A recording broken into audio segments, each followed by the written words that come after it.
Welcome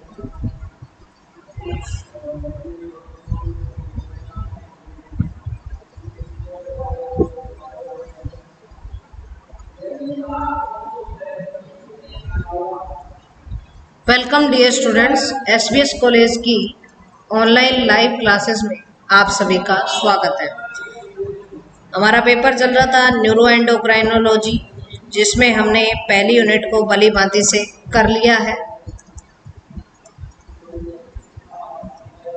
पहला ही paper है जिसमें हमने पहली यूनिट को कर लिया है। दूसरी यूनिट का हमारा टॉपिक चल रहा था जिसका नाम था एस्ट्रस साइकिल और मेंस्ट्रुअल साइकिल। हम एस्ट्रस साइकिल को पढ़ रहे थे और एस्ट्रस साइकिल की कुछ स्टेज को देख रहे थे। अगर आपको याद है कि हमने क्या करवाया था, तो एस्ट्रस साइकिल था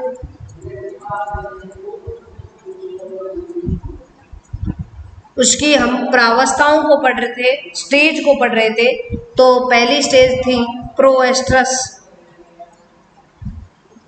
जिसको हमने एज ऑफ प्रोलिफिकेशंस कहा था। दूसरी थी एस्ट्रस, जिसको हम एज ऑफ हीट पीरियड कहा था। अब तीसरी स्टेज है हमारी मेटा एस्ट्रस। ठीक है, अब मेटा एस्ट्रस के बारे में हम पढ़ेंगे और मेटा एस्ट्रस के बारे में मैं आपको बता दूं 2017 में और 14 में छोटे प्रश्न में पूछा गया है। तो आप हेडिंग लगाओगे मेटा एस्ट्रस। मेटा एस्ट्रस में लिखोगे इस प्रावस्था में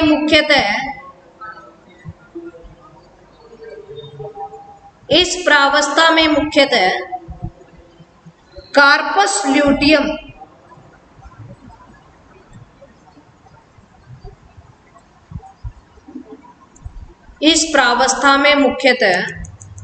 कॉर्पस ल्यूटियम का परिवर्धन होता है, डेवलपमेंट होता है। कार्पस ल्यूटियम का परिवर्धन होता है।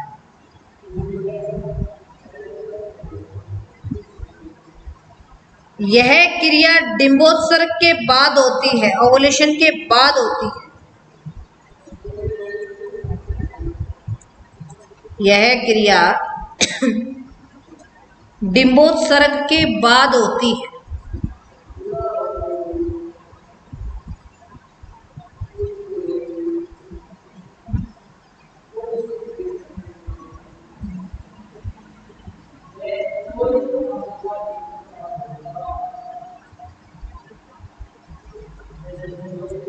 यह क्रिया डिंबोत्सर्ग के बाद होती है। नेक्स्ट लिखेंगे इसका कंट्रोल किसके नियंत्रण में होता है? कार्पस ल्यूटियम का निर्माण। नेक्स्ट लिखेंगे इसका नियंत्रण एडिनो हाइपोफाइसिस के LH,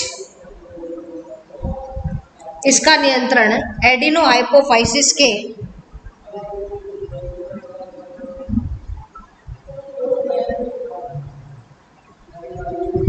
LH ल्यूटिनाइजिंग हार्मोन के अंडर होता है।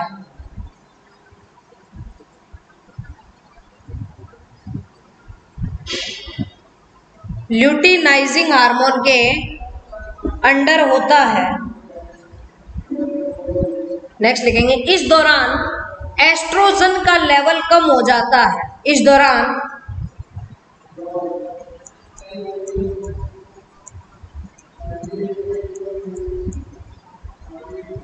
एस्ट्रोजन का लेवल कम हो जाता है। इस दौरान एस्ट्रोजन का लेवल कम हो जाता है।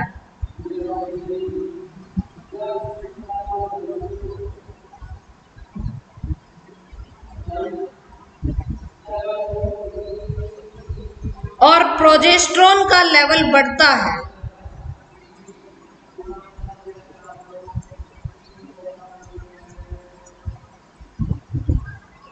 और प्रोजेस्टेरोन का लेवल बढ़ता है।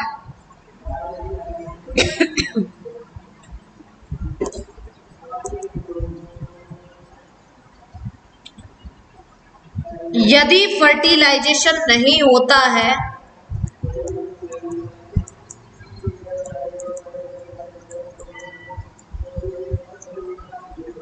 यदि फर्टिलाइजेशन नहीं होता है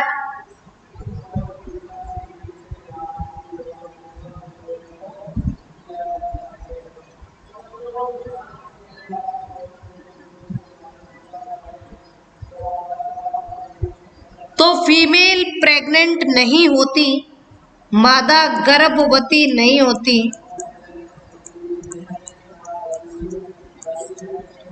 यदि फर्टिलाइजेशन नहीं होता तो फीमेल की प्रेगनेंसी नहीं आती, तो कार्पस ल्यूटियम भी क्या हो जाता है, डिजनरेट हो जाता है। ये चीजें सब जानते हो आप। बस लिखवा इसलिए रही हूं ताकि आपको किताब ना खोलनी पड़े, सारी चीजें आपको नोट्स में मिल जाए। बाकी ये सब चीजों से आप बाकी में छोटी छोटी क्लासेस में ही आने लग जाता है ये सारा सिस्टम।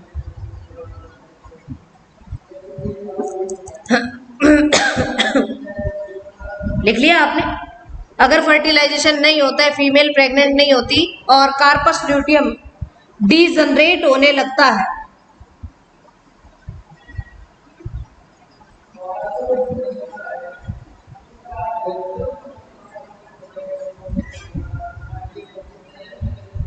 ठीक है। एक चीज आप नोट लगा के, डीजनरेट होने लग जाता है, कार्पस एल्बिकेंस में चेंज हो जाता है, वो बातें जानते हो, ठीक है। नेक्स्ट एक चीज आप नोट लगा के लिखोगे। एक क्वेश्चन आया था एक बार, सूडो प्रेगनेंसी किसको कहा जाता है? सूडो का मतलब होता है आभासी। सूडो प्रेगनेंसी किसे कहा जाता है?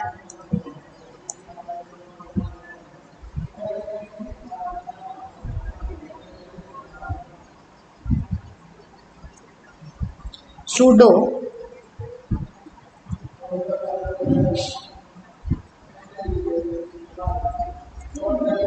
प्रेगनेंसी किसे कहा जाता है, ये बात है। तो नोट लगा के लिखेंगे आप, कुछ मोनोएस्ट्रस जीव जैसे खरगोश, कुछ मोनोएस्ट्रस जीव जैसे खरगोश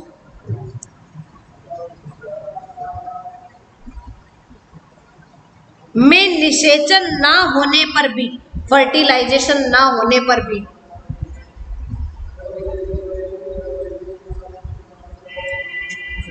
फर्टिलाइजेशन ना होने पर भी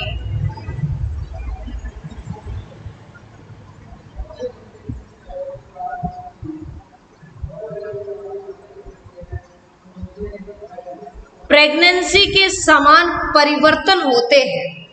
कुछ परिवर्तन दिखाई देने लग जाते हैं, जैसे कार्पस ल्यूटियम का हार्मोन स्राव करना, इस तरह के परिवर्तन।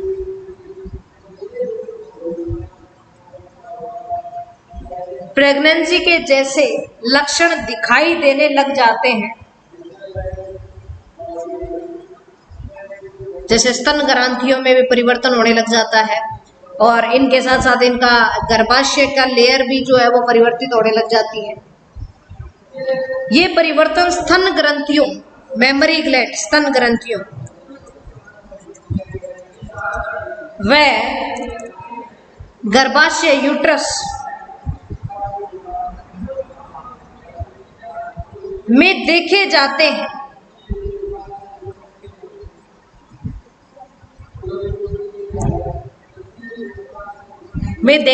हैं। ऐसी अवस्था को सूडो प्रेगनेंसी कहा जाता है। ऐसी अवस्था को सूडो प्रेगनेंसी कहा जाता है।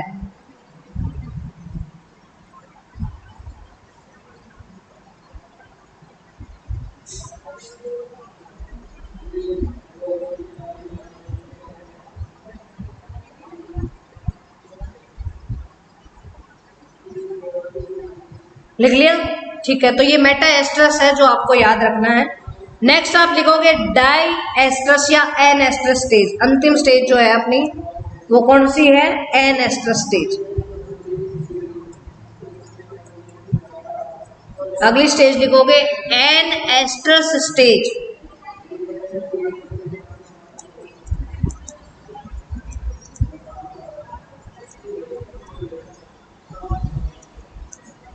Anestrus stage. का मतलब ए शब्द जब भी लगता है एब्सेंट के लिए लगता है, ठीक है। लिखिए इस स्टेज को विश्रांति काल भी कहा जाता है, साइलेंट विश्रांति काल, साइलेंट पीरियड।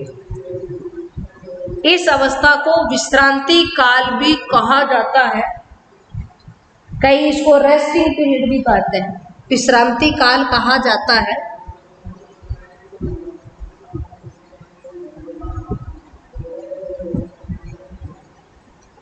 इस काल में अगले एस्ट्रस साइकिल की तैयारी होती है। इस काल में अगले एस्ट्रस साइकिल की तैयारी होती है।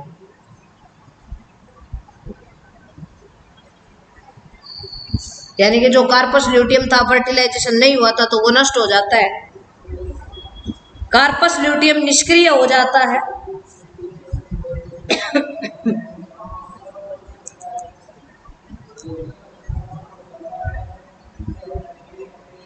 और अगली प्रजनन ऋतु की शुरुआत होती है। अगली प्रजनन ऋतु की शुरुआत होती है।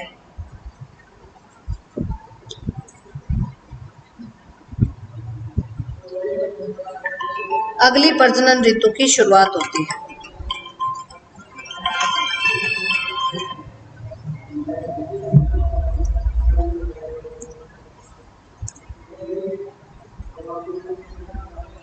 ठीक है, यहां पर आपका जो है एस्ट्रस साइकिल कंप्लीट हुआ। हम अगला साइकिल पढ़ेंगे जिसका नाम है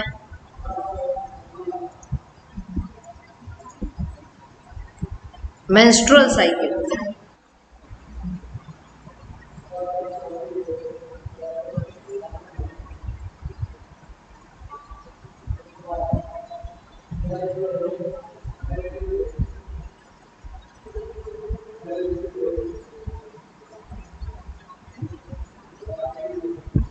अगली हेडिंग लगाओगे मेंस्ट्रुअल साइकिल।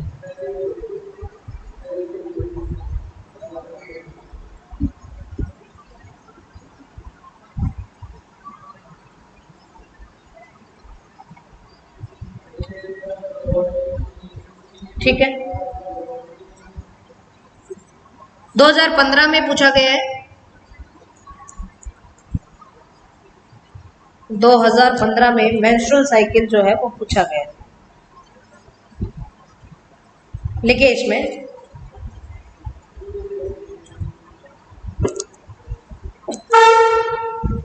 मेंस्ट्रुएशन शब्द या मेंस्ट्रुअल शब्द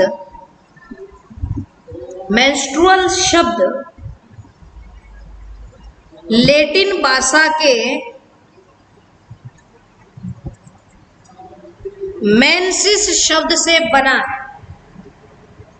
मेंस्ट्रुअल शब्द लैटिन भाषा के मेंसिस शब्द से बना है, जिसका अर्थ है महीना।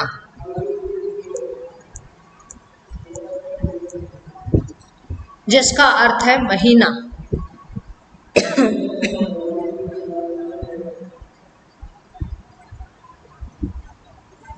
महीना जो कि सामान्यतः 28 दिन का चक्र होता है। जो कि सामान्यतः 28 दिन का चक्र होता है। इसकी अवधि 24 से 35 भी हो सकती है। अगर 35 हो रहे हैं तो भी ठीक है, ऐसा नहीं है कि भाई मतलब ज़्यादा समय ऊपर हो रहा है। 35 तक ठीक माने जाते हैं, 32, 33, 34, 35 तक ठीक है। और कम हो जाए तो 24 तक भी ठीक है, लेकिन 20 दिन से 15-17 दिन से तो वो तो गलत है। देखो 24 से 35 दिन तक भी हो सकता है।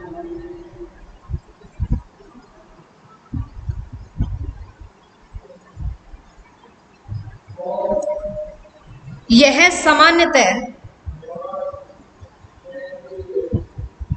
अंडाशय, ओवेरी, यह सामान्यतः अंडाशय व गर्भाशय यह सामान्यतः अंडाशय व गर्भाशय यूट्रस में परिवर्तन से संबंधित घटना है। में परिवर्तन से संबंधित घटना है।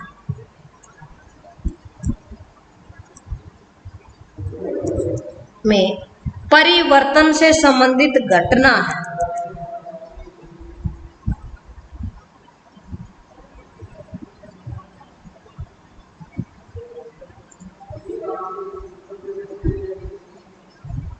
नेक्स्ट लिखिए, गर्भाशय का भीतरी स्तर यूट्रस का इनर लिनिंग, या इसको एंडोमेट्रियम भी कह सकते हो आप। एंडोमेट्रियम लिख लोगे क्या? एक मिनट लिख के दिखा देती हूँ। मेट्रियम,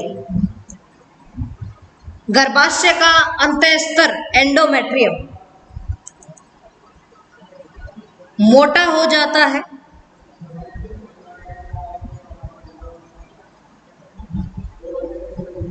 यहां पर वसा तथा ग्लाइकोजन का संचय होने लगता है। वसा तथा ग्लाइकोजन का संचय, कलेक्शन होने लगता है।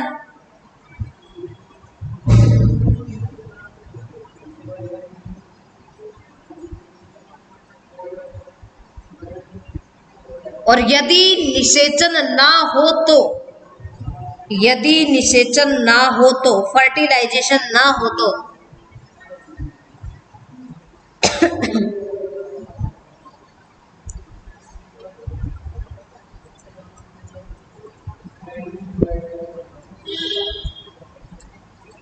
निषेचन ना हो तो 25 से 28 दिन में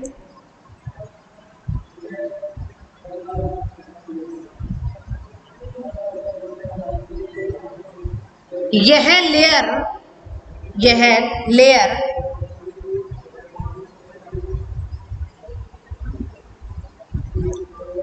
खंडित होने लगती है, डिजनरेट होने लगती है।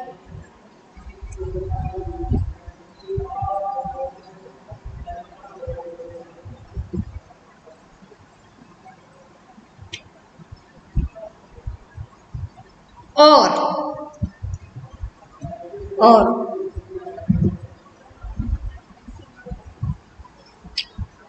फीमेल की वेजाइना से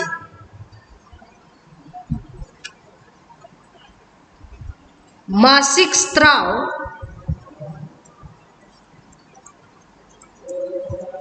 या ब्लड सिक्रेशन होने लगता है।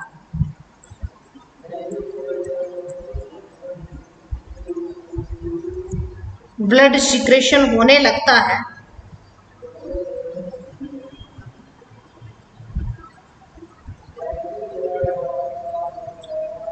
जो कि 4 या 5 दिन तक जारी रहता है। जो कि 4 या 5 दिन तक जारी रहता है।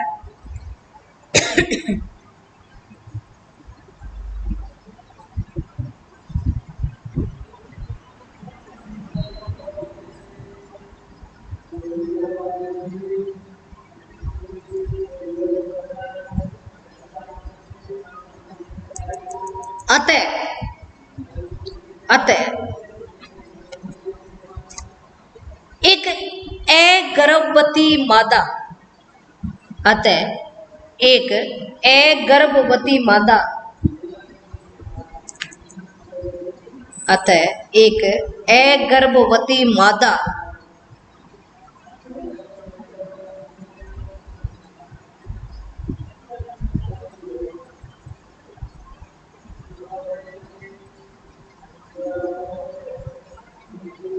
अगर्भवती मादा के गर्भाशय के अंतःस्तर, के गर्भाशय के अंतःस्तर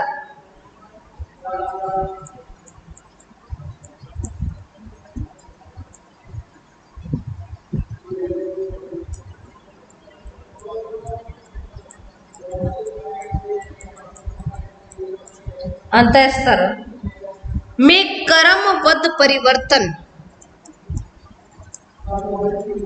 लगातार परिवर्तन में लगातार परिवर्तन मेंस्ट्रुअल साइकिल कहलाता है।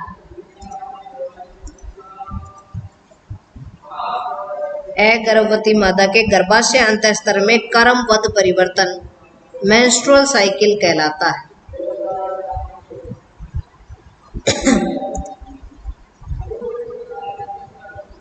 ठीक है, देखो गर्भाशय का जो अंतःस्तर स्रावित होता है उसको नोट लगा के लिख लीजिए, उसको स्ट्रेटम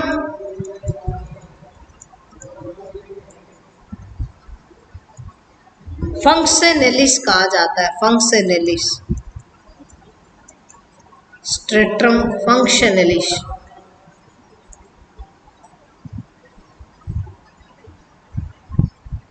गर्भाशय का जो अंतःस्तर स्रावित होता है उसको क्या कहा जाता है? स्ट्रेटम फंक्शनलिस कहा जाता है। ठीक है,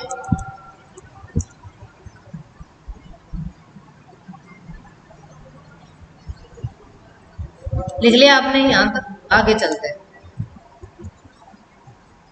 नेक्स्ट देखिए, मेंस्ट्रुअल साइकिल की विभिन्न स्टेज को निम्न भागों में बांटा गया है,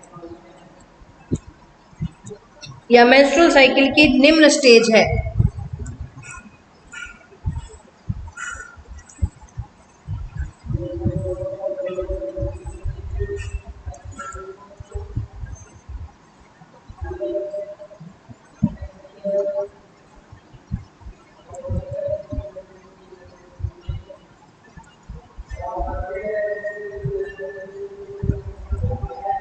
निम्न स्टेज में बांटा गया। पहली है प्रोलीफेरेटिव स्टेज। प्रोलीफेरेटिव स्टेज, प्रोलीफेरेटिव फेज कह सकते हैं इसको। इसका जो हिंदी में नाम है वो है प्रचुरोद भवन प्रावस्था। क्या नाम है? प्रचुरोद भवन प्रावस्था।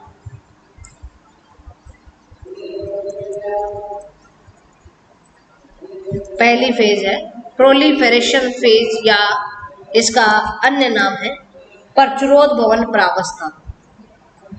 दूसरा लिखेंगे हम ओवुलेशनरी फेज।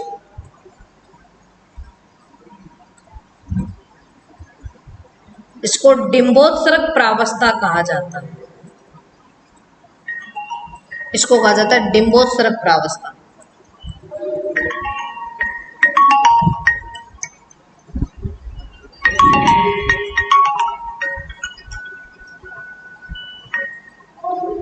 ओवुलेशनरी फेज को कहा जाता है डिंबोत्सर्ग प्रावस्था।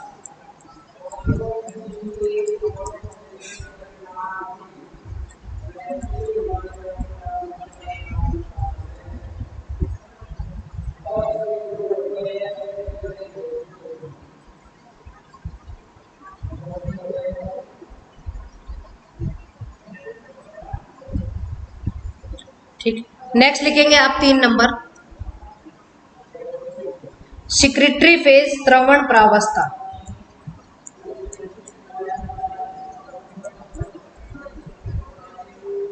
स्त्रवण प्रावस्था। और 4 नंबर है मेंस्ट्रुअल फेज।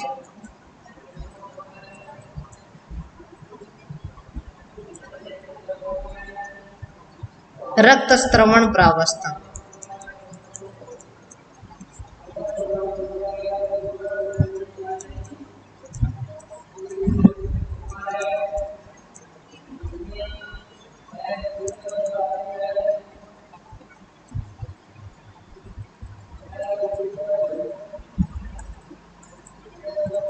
इस तरह 4 प्रावस्थाओं में मेंस्ट्रुअल साइकिल को बांटा गया। चारों प्रावस्थाओं के आप नाम लिख लें। उसके बाद में हम सबसे पहली प्रावस्था शुरू करेंगे, प्रोलीफेरेशन या प्रोलीफेरेटिव स्टेज। ठीक है, 1 नंबर हेडिंग लगाएंगे,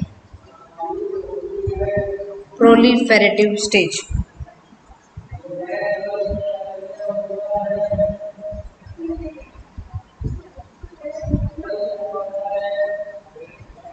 ठीक है, इसमें लिखिए इस प्रावस्था को फोलिक्यूलर phase,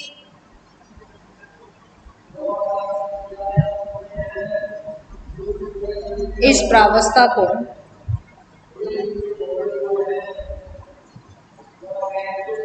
follicular phase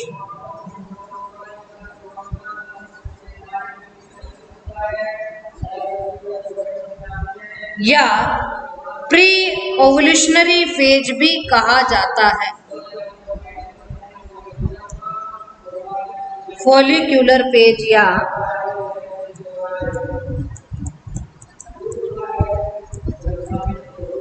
pre ओवुलेशनरी phase भी कहा जाता है।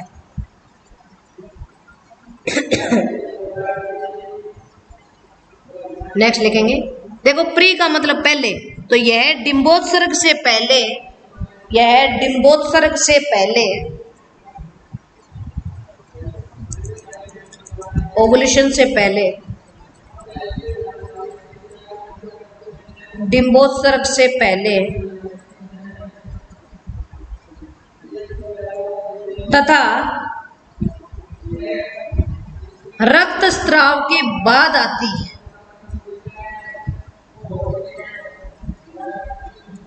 डिंबोत्सर्ग से पहले तथा रक्तस्राव के बाद आती है।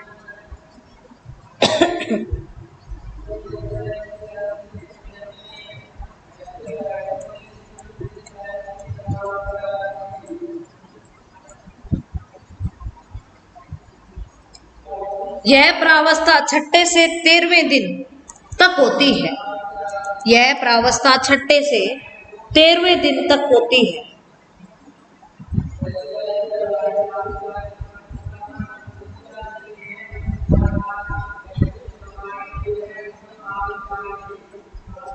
इसमें रक्तस्राव से हुई हानि को रिकवर किया जाता है।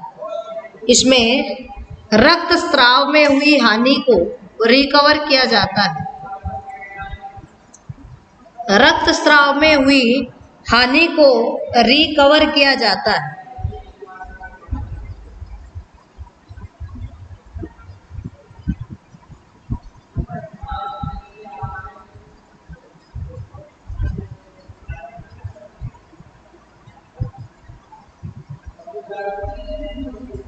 नेक्स्ट लिखेंगे, अंडाशय से अधिक मात्रा में एस्ट्रोजन निकलता है, स्रावित होता है। अंडाशय से अधिक मात्रा में एस्ट्रोजन स्रावित होता है।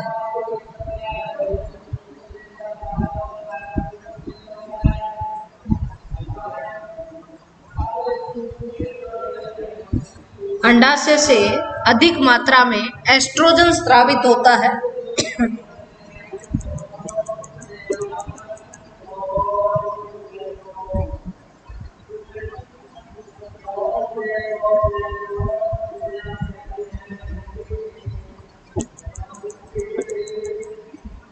एस्ट्रोजन के अधिक स्राव से एंडोमेट्रियम की मरम्मत हो जाती है, गर्भाशय के अंतःस्तर की।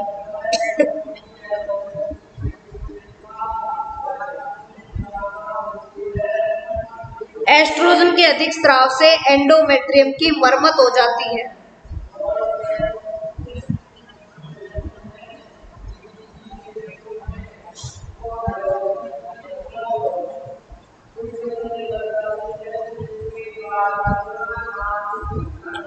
और गर्भाशय इस अवस्था के अंत तक, और इस अवस्था के अंत तक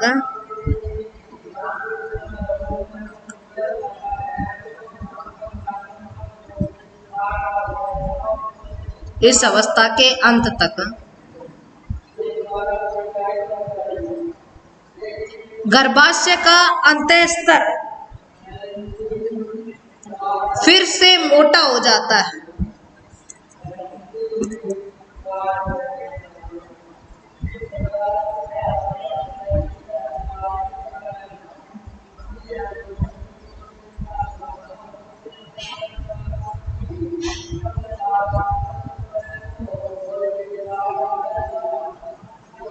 फिर से मोटा हो जाता है, ठीक है। दूसरी लिखोगे आप ओवुलेशनरी फेज।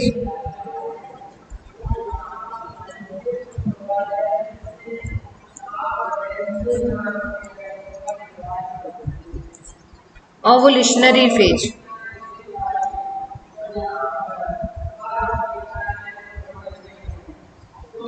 दूसरी लिखोगे ओवुलेशनरी फेज।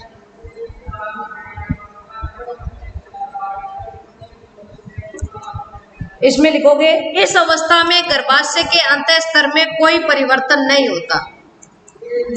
इस अवस्था में गर्भाशय के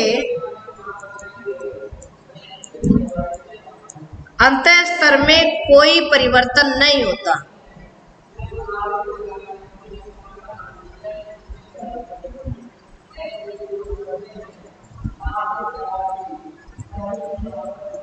गर्भाशय के अंतः स्तर में कोई परिवर्तन नहीं होता।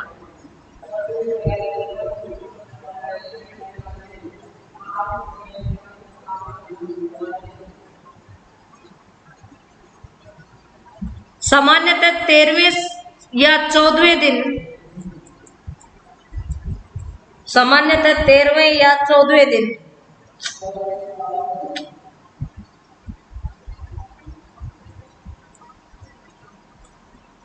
LH का प्रभाव बढ़ता है। 13वें या 14वें दिन LH का प्रभाव बढ़ता है। LH का प्रभाव बढ़ता है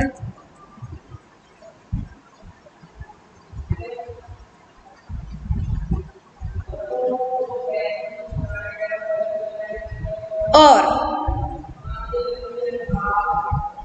अंडोत्सर्ग की प्रक्रिया होती है।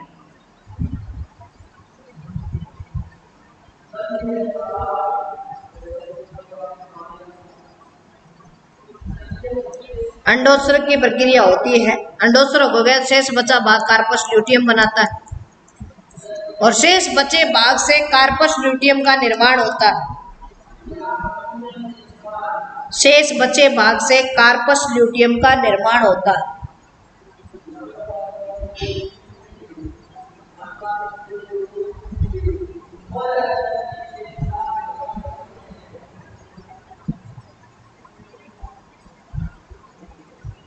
नेक्स्ट लिखेंगे आप स्त्रवण प्रावस्था सिक्रेटरी फेज। स्त्रवण प्रावस्था सिक्रेटरी फेज।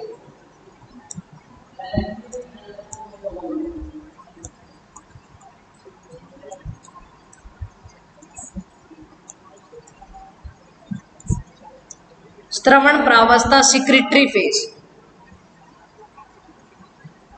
देखो ये अंडोत्सर्ग के बाद आती है तो इसको पोस्ट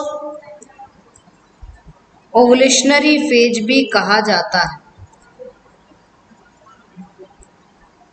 इसको पोस्ट ओवुलेशनरी फेज भी कहा जाता है।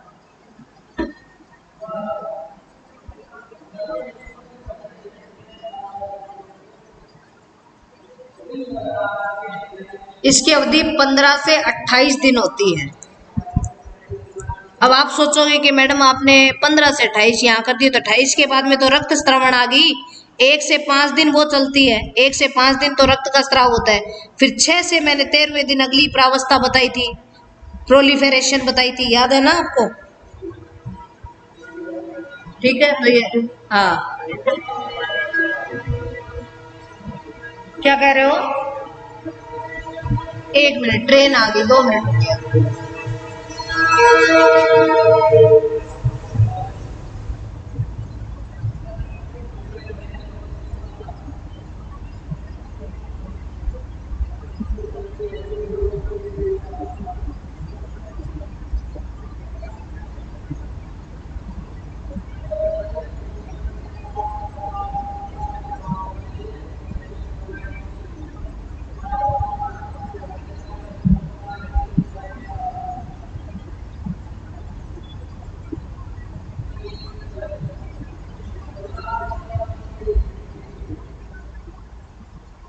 ठीक है, अब देखिए सिक्रेटरी फेज को हम कहेंगे पोस्ट ओवुलेशनरी फेज, क्योंकि ये 15 से 28 दिन तक चलती है और ओवुलेशन के बाद आती है।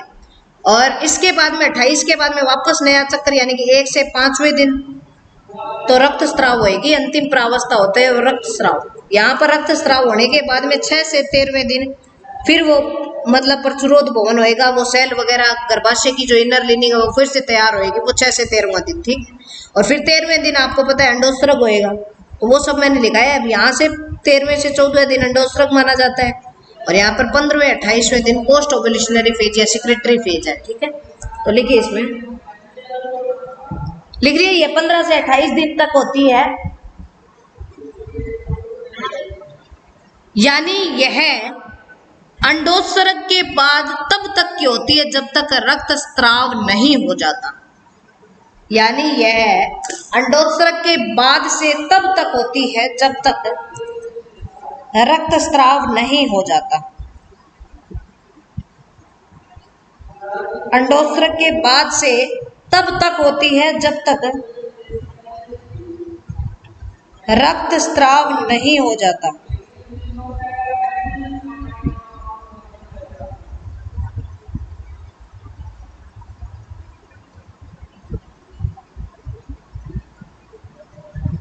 जब तक रक्त स्त्राव नहीं हो जाता।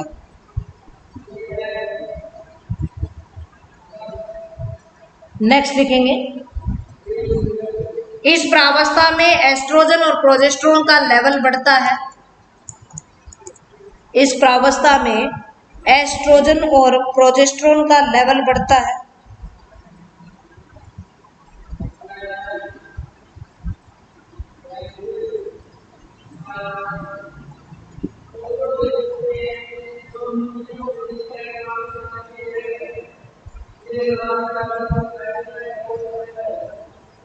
एस्ट्रोजन व प्रोजेस्टेरोन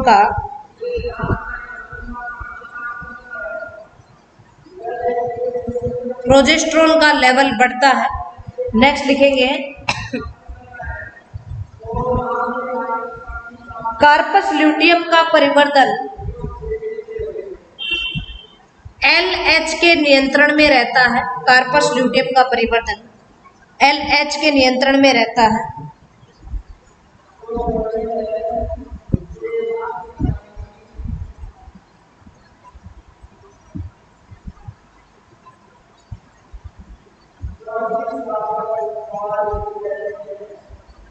LH के नियंत्रण में रहता है। नेक्स्ट लिखोगे, क्योंकि कार्पस ल्यूटियम का परिवर्तन LH के कंट्रोल में रहेगा, यहाँ कार्पस ल्यूटियम डेवलप हो जाएगा तो वो LH के प्रभाव से एस्ट्रोजन व प्रोजेस्टेरोन का स्राव करवाएगा। कार्पस ल्यूटियम फिर अपना एस्ट्रोजन व प्रोजेस्टेरोन देगा। नेक्स्ट लिखना, प्रोजेस्टेरोन गर्भाशय के अंतःस्तर को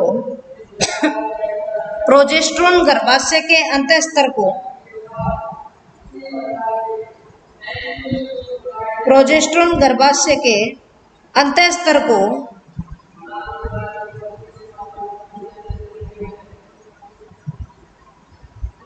प्रोजेस्टेरोन गर्भाशय के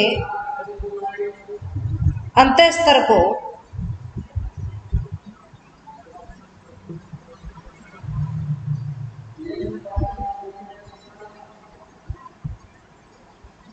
फिर से अंतःस्तर को फिर से मत लिखना, गर्भाशय के अंतःस्तर को अंडाणु को ग्रहण करने के लिए या निषेचित अंड को ग्रहण करने के लिए तैयार करता है।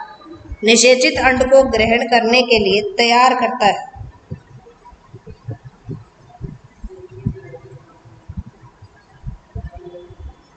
निषेचित अंड को ग्रहण करने के लिए तैयार करता है।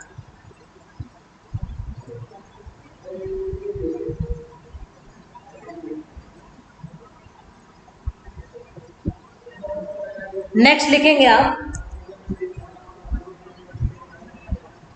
अर्थात गर्भाशय का भीतरी स्तर मोटा हो जाता है। गर्भाशय का भीतरी स्तर मोटा हो जाता है।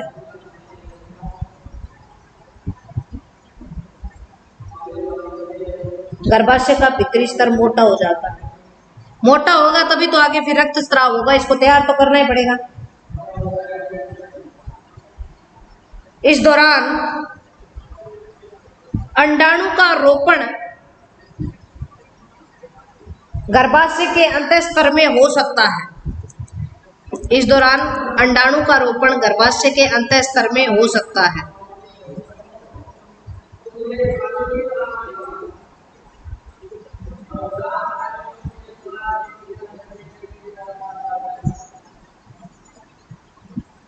अंडाणु का रोपण गर्भाशय के अंतःस्तर में हो सकता है।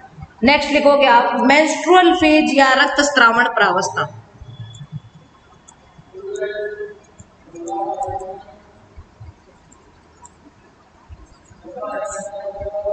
रक्तस्रावण प्रावस्था।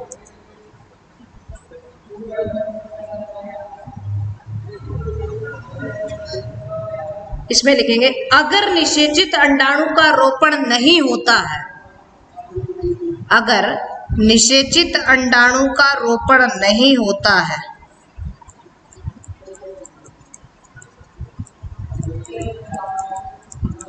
का रोपण नहीं होता है, निषेचित अंडाणु का रोपण नहीं होता है,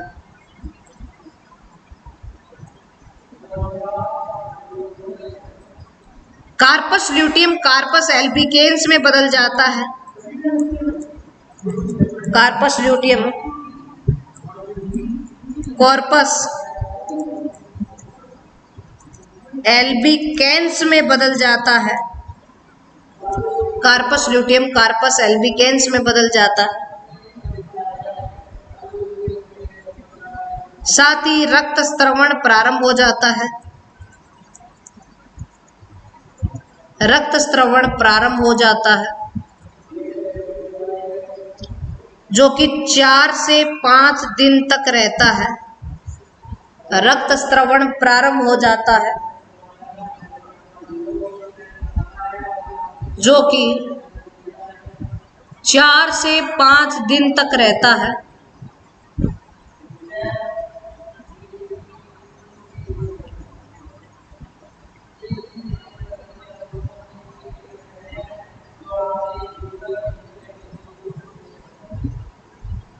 ठीक।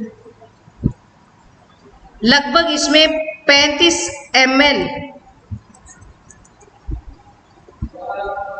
तक रक्तस्राव हो सकता है, 35 ml तक रक्तस्राव हो सकता है।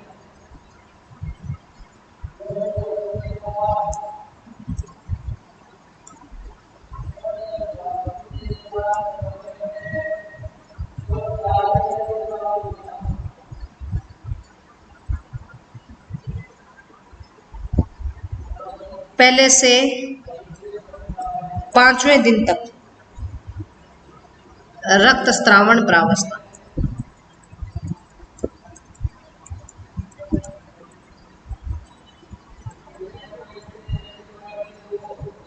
फिर लगभग यहां तक 13वें दिन तक प्रचुरोद भवन प्रावस्था, प्रोलिफिकेशन, प्रचुरोद भवन प्रावस्था।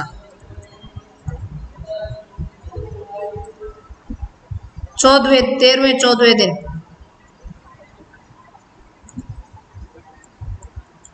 अंडोत्सर्ग प्रावस्था,